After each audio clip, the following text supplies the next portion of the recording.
How to turn off end-to-end encryption on Messenger application. Hello everybody, welcome to this channel. I'm Emily and I'm here to help you out today.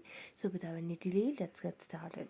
First of all, make sure that your Messenger application is updated to its latest version to avoid any sort of glitches.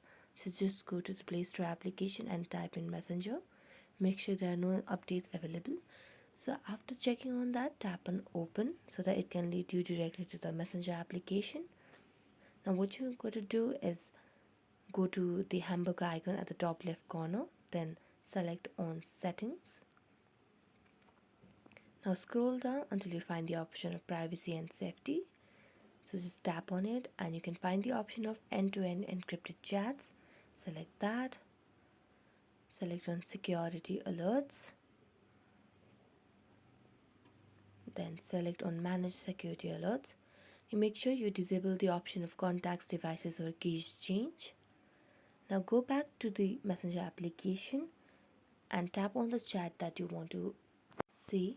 So just go to the Messenger chat and select the chat, and then you can select the option of delete and you can delete this entire conversation.